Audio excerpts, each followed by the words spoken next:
Thanks for listening to Baxie's Musical Podcast. If you like what you hear today, be sure to like it, rate it, review it with a big fat 5-star review, and share it with everyone you know. You can also follow us on Instagram, Facebook, and TikTok for regular updates to find out about upcoming guests. Today, we're brought to you by Metro Chrysler Dodge Jeep Ram at Chicopee. Be sure to check out their state-of-the-art dealership next to BJ's and Big Y on Memorial Drive or at metrojeep.com and make it Metro. And then drive home in your new Metro Chrysler Dodge Jeep Ram today.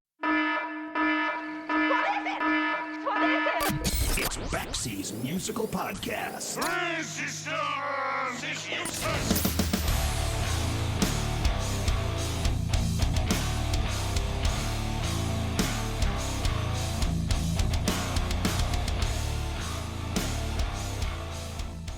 When I started this podcast 6 years ago, I thought, hey, you know what? I've been interviewing people for the last 40 years. I got a pretty fat record collection. I'll just desperately scrounge around that whole list of people I've been listening to and talk to them for a while. And so far, so good. I've hit up some of my favorites. I've talked to their producers, their biographers, and a bunch of people that I never expected to talk to in a million years. But then there's the rarest category, having some of them back for a second round. And it's not just because I had a lot more questions to ask, but because the experience of doing it the first time around wasn't nearly as painful as they thought it was going to be. And then there's the real unicorn of the bunch, the guest that comes back for a third time. Why would someone put themselves through that?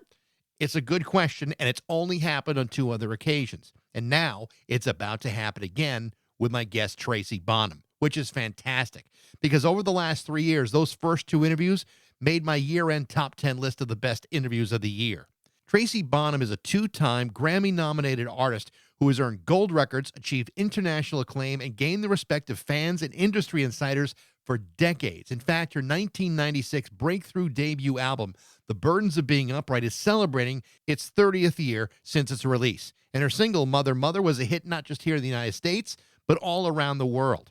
Tracy Bonham is a gifted, classically trained musician whose career has seen a bit of just about every possible situation imaginable, from highs and lows to twists and turns, yet she endures with a wicked sense of humor, unshakable tenacity, and a dedication to her craft that's created opportunities to educate, to reinvent, and reimagine her work time and time again. It's all the stuff that makes Tracy one of my favorite guests. Tracy is currently working on a brand new album that'll be released later this year. She's also taking a brief residence here in Massachusetts this spring, playing 4 monthly shows at the Burrens in Somerville, Mass. The first one took place in February. The next 3 are on March 22nd, April 19th, and on May 17th. And so, with all of that in mind, it's a pleasure to welcome back my guest, Tracy Bonham, on Baxie's Musical Podcast.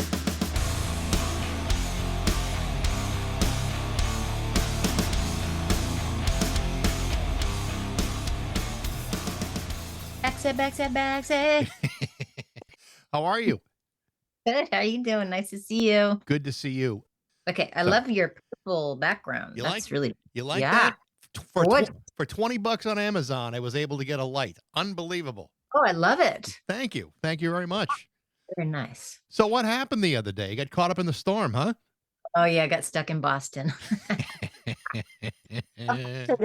And digging my car out after the storm was reminiscent of my time 30 years ago in Boston when those snowstorms happened a lot. Right. Yes. I mean, Yeah. we were lucky out because, we're on the Springfield area. We got lucky. We got like 9-10 inches, but my parents were both complaining, 34, 40 inches of snow. It's like, come on. That's crazy. Where's They live in, my dad lives in Attleboro. Okay. Which is about 40 miles south of Boston, and then my mother lives in Bristol, Rhode Island. So, Okay. but Oh wow. far enough for me, but close enough to the epicenter of the Class 3 kill storm that happened. But I'm glad you got out okay because Thank you. I know there's still people that are still you covered in snow. Oh my God. Yeah. Yeah. Yeah. I'm glad I got out in time as well. Thank you. No problem. First of all, I'm so glad you're back here because you are now you are officially the third person that's agreed to endure this kind of questioning on this podcast, and so I want to thank you for Wait, that. what am I getting into? I don't even remember what's going to happen. Well, I don't know. I survived the last time, so I'm okay. Well, I mean, you did agree to do it a third time, and I just want to say how much I appreciate it. So thank you for that.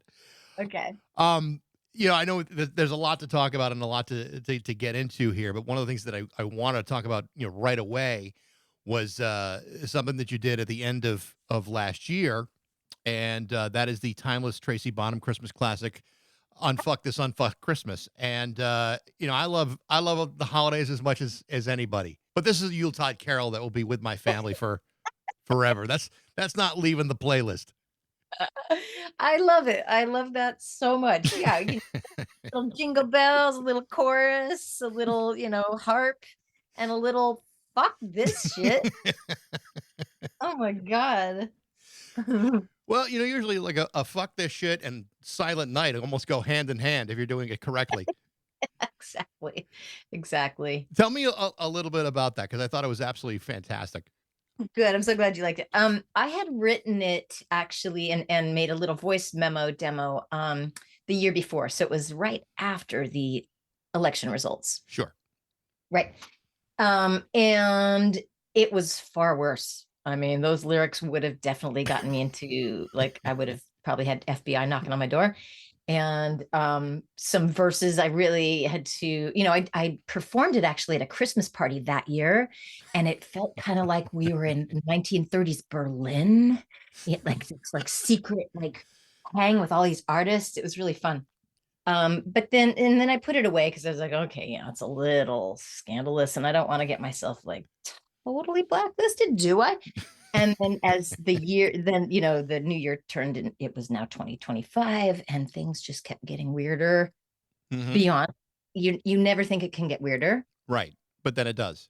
It does. And and then it was just prompted like in around like beginning of November, I signed a new a publishing deal. And my publisher said to me, "Hey, do you have any Christmas songs laying around?" And I kind of responded with, "Well, I do, but this is definitely not going to get on the Target commercial or whatever you're thinking you're going to pitch." But it inspired me to like finish it, and so I rewrote. I just tamed it down. I think it pretty much says what I want it to say, but it doesn't use any like actual like imagery of killing anyone.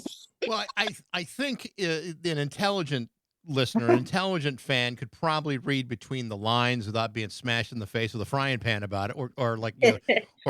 fistful of mistletoe or whatever it might be. But I got it. Good. Yeah, Ooh, it's really good. Can I have that? it's yours. Consider it's Little yours. mistletoe. Good. Oh, that's so good. Okay, I gotta write that down. Yeah, Seriously. please don't. Is that yours?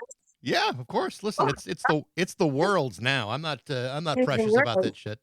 I'm gonna pin it. Fistful of mistletoe. That is going up next year. Thank you. I'll give you credit. Okay, I appreciate that. Yeah. So he asked you about the Christmas song. What was his reaction? I mean, I assume that there was a reaction to it. Yeah. So I sent him the I think the voice.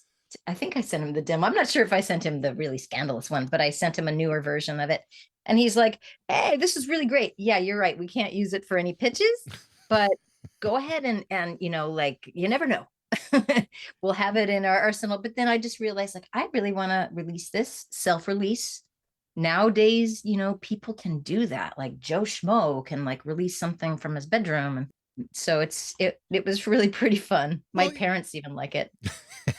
Well, times change, and for all a Target may be using it in 5 years. It's. I mean, seriously, right? Like everything has changed. Of course. All over the place. Like, Yes. yeah, why not? Yeah, Okay. I couldn't have said let's unfuck this unfuck Christmas 5 years ago, but now I can, and I'll do it with pride. Fuckity fuck. I remember meeting Tipper Gore and Al Gore and Bill and Hillary. Now this was back in 1997, but and when I first released my album, I was told because of Tipper's work that I was allowed before you get a sticker, before you get the explicit sticker. I want to say it just sounds funny, so I'll just say like 2 fucks and 1 shit, or 1 shit and 2 fucks, and then if anything more than that, I'm gonna write that song too. 1 shit, 2 fucks. Ooh, I feel like we're writing music together. Like I know, sort of like we're collaborating. Total collab. It's nice to know there's a mathematical formula for that kind of thing. That the government pays attention to it in scales. Yeah, exactly. Someone's with a chart like, oh, no, there was $3. We got to put a sticker on it. Okay, cool. I feel very productive. Thank you, Baxie. No problem. If only like Frank Zappa could talk to the Senate now, or D. Oh, Snyder could wow. talk. I mean, that would be great. Would be a great time for him to come back.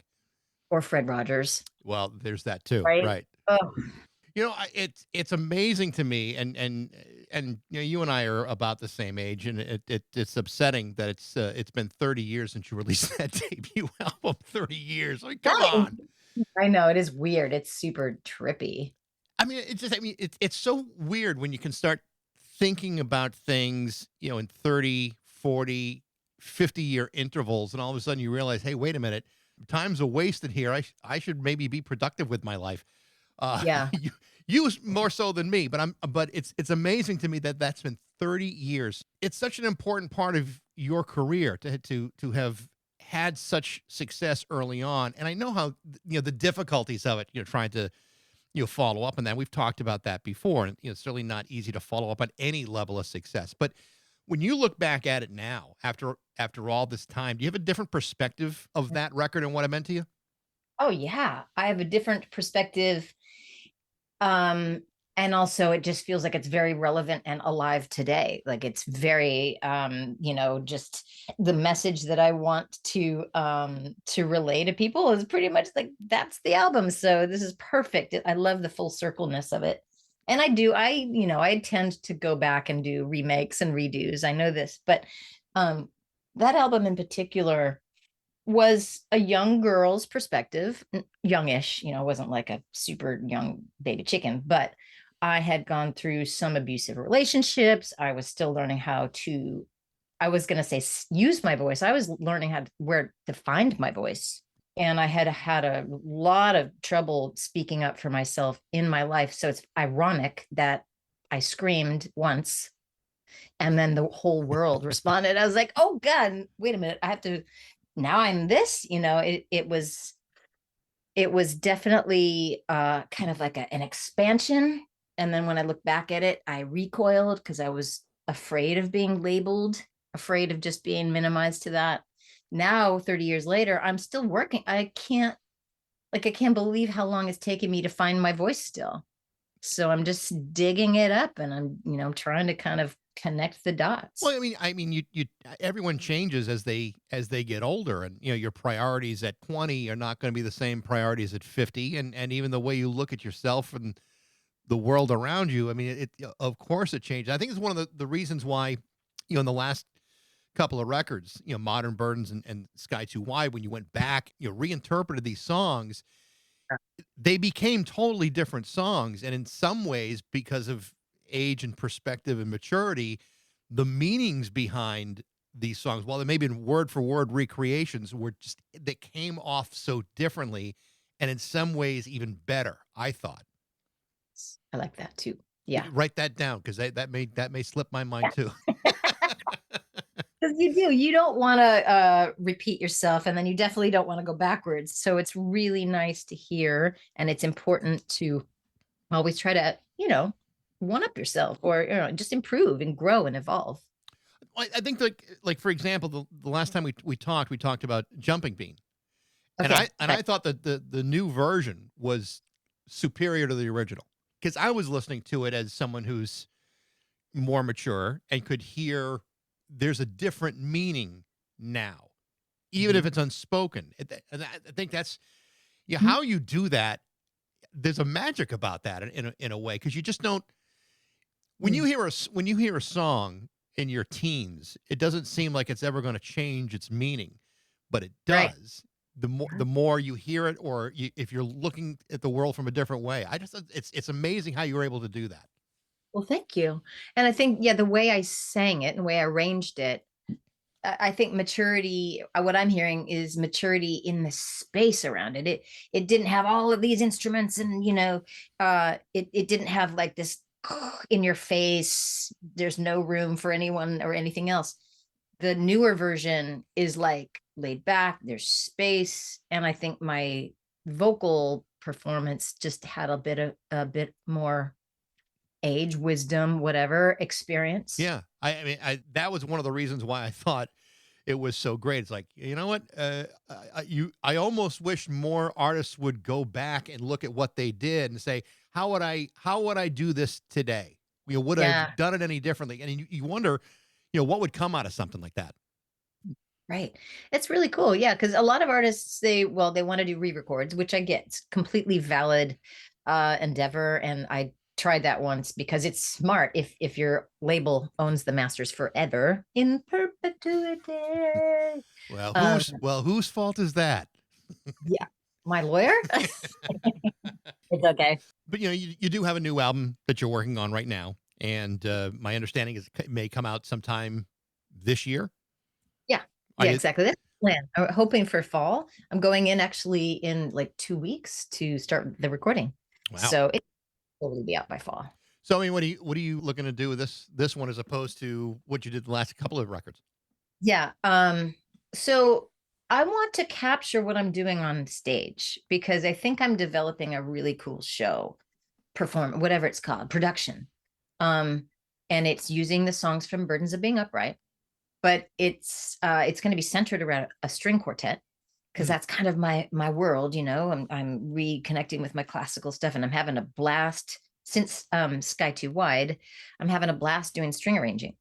So I thought, like, okay, I'd love to arrange for an orchestra, but that's going to be really costly on stage. So I have this string quartet arrangement that I've been doing live, and I will be doing live, especially in the Boston shows coming up too. And along with that, there's storytelling. And it is my perspective now on these songs, and also storytelling, behind the scenes, what was happening back in the 90s in my mind or in my life, or running into cast of characters back then. I don't know if that means I'm actually including the monologues. I don't know, unless Right. it's like somebody wants to help me make a Broadway play out of it, cast recording.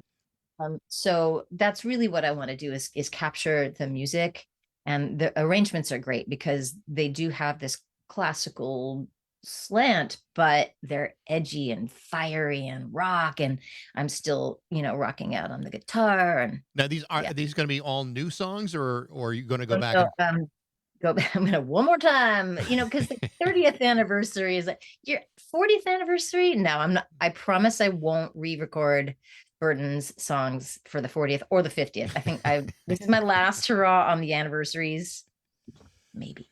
But it's gonna be Burton's songs. There's gonna be a couple new songs too, though. Well, I mean, Elton John said he was going to quit performing 5,000 times and kept coming back too. The promises, Never promises. Yeah, exactly. So I heard about what you're doing in these live shows, and I know you had scheduled 4 Boston shows. One's already done, but you're coming to the Burn in Somerville 3 more times in the next couple of months. And I know that storyline part of the show is really a very important part of that show, and a part of the production. When you're talking about stories, I mean, are you talking about obviously you're talking about like where you were at the time, but I mean, because your perspective has changed over the years on those songs, are you also looking at how those songs are for you now as opposed to where you were at the time that you wrote them? Yeah, definitely what they're like for me now, but also to even broaden it out, what I'm hoping for, my goal is to explore like how they can reach young women now or moms, my dream is to have like generations in the audience, be wonderful.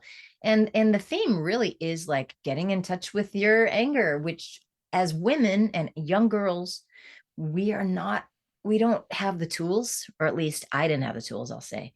And if any strong woman would come into my mother's orbit, after they'd leave, she'd be like, wow, she's odd. And so I grew up with these like, constructs of like speaking up is, unattractive, even like, you're not going to get a boyfriend if you're all mouthy, votey. But That's so never been true, by the way. it's all up here, it's like we're conditioned. Yeah. A lot of us are, and unfortunately we're still butting up against the same paradigm, and it's even gotten, like, I mean, maybe there's a silver lining in that it's so awful right now with the, what's happening, Epstein files and stuff like that.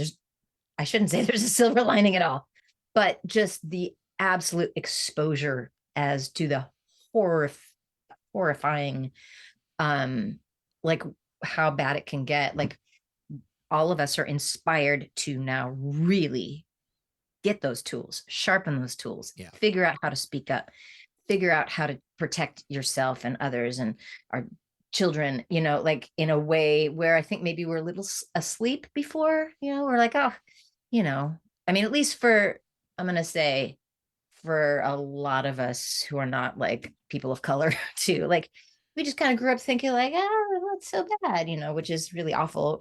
But anyway, what I'm saying is this is a good time to wake up. Honestly, that's what I feel like we're doing. And that's what I'm trying to help do with these songs that are from 30 years ago. It's interesting because, when we've talked before, we talked about how, women in particular, when you talk about like the 90s and really it goes back forever. Especially women who are trying to succeed. There's always been this dark shadow of misogyny and sexism. And when you talk about the Epstein thing, I mean, it's all about manipulation and control and everything else. And it really is more of a pervasive thing that, beyond him, but it is something that has followed entertainment for an awful long period of time. And there really has been a great deal of sexism. I mean, and we talked about that before when like the record industry seemed to like pivot away from, female artists in the 90s, so abruptly, and that it did seem like somewhat of a power struggle. In entertainment now, do you still see a lot of that, or is it different now? Are people just more aware of those kinds of power struggles? Wow. I think people are more aware. I don't really know. I feel, there are times when I feel like a dinosaur. Like I don't really know what's going on out there or in the music industry. What I am encouraged by is a bunch of young people truly being their authentic selves and not playing the game and not having to, fall into those traps of, just the superficiality of it all. So I'm excited about that. Maybe that's just also my algorithms or who I'm hanging out with in Brooklyn, New York, that kind of stuff. I'm sure there's a ton of sexism still. But it's just not my world anymore. Yeah. It's also different in the sense that a lot of artists are doing most of the work on their own too, and aren't beholden to a larger entity that's pulling the strings or, dividing up the cash too. Cause I mean, the money was always maybe the biggest part of the entire equation. Follow the money. Exactly. Yeah. Exactly right. Yeah. So these shows in Somerville, what was the idea of doing all these shows in one place in the Boston area? Okay. I had been talking to a really dear friend named Kevin Salem, who is also a singer-songwriter artist, kind of took the path of being a producer back in the 90s in the Boston area. He produced some of my favorite bands back then, early 90s, like Girls Against Boys. And I think there's a band called, Scarce. And I loved his production. Anyway, we became friends just in the last 20 years. And we were just reminiscing about what it was like to just show up at the Middle East in Cambridge or, play at TT the Bears, whatever. And just maybe even do solo shows. Yeah, I remember that. And then we discussed like, oh yeah, I had this goofy little, pedal situation and everything was broken, but I just showed up and plugged in and played. And we started I started to get kind of nostalgic. And I think there is also a general nostalgia right now for 90s. And I caught the bug. At first I was staying clear because I was like, I got to move away from this. And then I don't know what happened. I just started to like drink Kool-Aid of, like, wow, that was a really cool time, because artists and women, female artists, especially, we were all encouraged to be unique. And there was WFNX radio station who would played my demos basically and kind of broke, my song called The One that was not even on a commercial release. So after getting excited about that whole, the idea of being creative and going back to the well, we thought that I should just get like a residency somewhere. And so my booking agent came up with the Burn. And I had also looked online, and I didn't really know where to play in Boston anymore, but I saw like Juliana Hatfield's playing there, and some of my friends in Belly and other like local artists. And what I learned is that it's a place that feels like the old days, where you're going to see your friends, Yep. guaranteed great music, and then I love the fact that there's a front room and they've got like the Irish fiddle sessions in there, and it just feels like a real community place. And that's really what I was looking for. So they have a backroom series that I think they'd been trying to get off the ground. And I was just so happy to like slip in there and like collaborate with them on this. Yeah. So the first, like we said, the first show has been done. Yeah. I mean, what was the reaction? Was it what you were expecting it to be? Wonderful. Yeah. Well, every time I play in Boston, I'm a little bit nervous. I did not know what to expect. Because when I left Boston in 98, I'd been there for 11 years, and it was just hard. It was hard to live in Boston, honestly. I would think it was a snow. I was just like, screw this. But, I had the relationships, and I was young, but like when I left, I kind of like went through those toll booths on when we're going out the Pike. Yep. And I put my finger back in open up the window and like flipped Boston off. No offense, Boston, I love you, but there was that tall poppies, with that syndrome and tall poppy thing. It's like if one person gets a little more successful, they just want to cut you down. I felt that. Now, when I come back, and every time I've played there, it's been wonderful, but I think I still have that residual like fear that everyone's going to hate me. So when I got up on stage, and this was a wonderful thing too, is that it was the night of the snowstorm. It was coming, and I was waiting for the news, like, are we canceling? And of course the Burns, like, we never cancel. So I did the show, and it was full. I'd say, like, not everyone was able to come because of the snow, but it was a full house. I got a standing ovation. They all listened to my stories, and it felt like home. So this is actually like a kind of a reconnection for me, and like a healing of the friendship that I have with Boston now. Well, it's nice. As someone who has spent most of my adult life in Massachusetts, I do know there is a certain personality of Massachusetts residents that even when you think they hate you, they actually love you. Oh, really? That's nice. Yeah. Okay. I mean, it's not hatred. It's dysfunctional love is what we offer. We offer that to the Red Sox, the Celtics, the Bruins, maybe not so much the Patriots, but it's what we do. You talk to comedians in Boston, it's the same thing. I hate that guy, but I love what he does. That's just what we are. That's just what we are. And that was, I guess, for my little young brain, confusing to me. And I was so sensitive. I mean, I remember like, hearing a couple comments from one of my colleagues in another band or whatever, and I'd go home and cry. I was so sensitive. So I like that you're saying that. Well, and it's funny because you're doing mostly New England shows, except I did see that in July you're going to be at Summerfest in Milwaukee. Yeah, and I lived there for 11 years. Oh, okay. I went to college out there. So, I mean, you want to talk about a place that is diametrically opposed to Boston. That's it right there. I mean, it's like the friendliest, nicest city in the world, as opposed to Boston, where, you'll get the abuse, but it's loving, caring abuse. I do remember the first time I took a city transit, a bus in Boston, and I came from Oregon. I went down to LA to go to college, and then I went to Boston. So I'm thinking, okay, well, I had like LA in my mind, and people were not always that, like, hi, how are you? Nice to meet you. So any attention I got, and I took a bus, and I remember getting off the bus. I really remember this, and I asked for directions, and the bus driver answered me, and I was like, oh my God, I love these people. We'll remember that forever. Oh, it's a beautiful story.